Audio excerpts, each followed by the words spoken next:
It's official, Solo Leveling just won Anime of the Year at the Crunchyroll Awards. So let's talk about it. If I'm being honest, I'm not surprised by this at all, and there's a multitude of reasons for that. The number one reason is recency bias. I could guarantee you that more than 50% of the voting base for this entire awards thing didn't realize that they were voting for only Season 1, not Season 2. And with Season 2 finishing off as one of the craziest battle shonen seasons we've ever gotten in anime, of course the hype is going to be through the roof. And with all that being said, the hype for Season 1 was absolutely there as well. Solo Leveling is aura farming the anime, and people love that. Which moves me to my second reason why this won. Shonen is the most popular genre of anime out there. It is what it is. As much as we want to talk about how we love a good compelling story and a good art direction and all that, people like big flashy fights and crazy cool MCs who aura farm constantly. That's just a fact. And yes, Solo Leveling wasn't the only shonen up for debate, but when we're mostly talking about Frieren or Apothecary Diaries being the other two real options for Anime of the Year, of course it's going to go to something like Solo Leveling. And that leads me to the third reason why Solo Leveling probably won over an anime like Frieren or Apothecary Diaries. The age range of the people who are voting on this.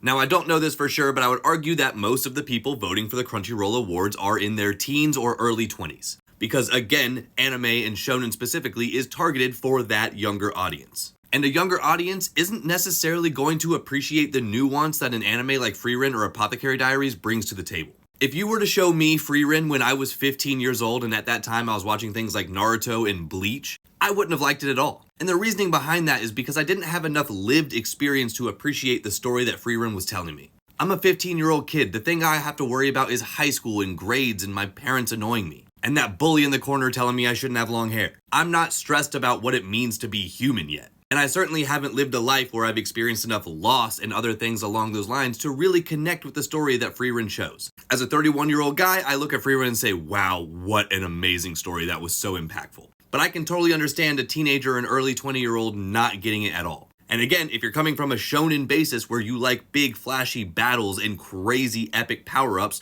Frieren is not going to be it for you. Do I think Solo Leveling Season 1 deserves it? Absolutely not. But am I surprised? Also, absolutely not. And I do think it's a massive win that Frieren did win Best Director. That makes a ton of sense, and I'm just happy to see Frieren putting points on the board. It also got Best Background Art, very deserving. I love to see Creepy Nuts catching the dub for Best Anime Song, and Dandadan getting the dub for Best Anime Opening as well. I think it probably should have gone to Kaiju number 8 because that was just an epic opening, but this is still a dub. But I gotta say, I'm pretty disappointed seeing Demon Slayer getting Best Continuing Series when One Piece exists. I gotta glaze One Piece for something. If we can't win Anime of the Year, then we gotta be winning Continuing Series. Come on, guys. But as always, let me know what you think about the Anime Awards in the comments.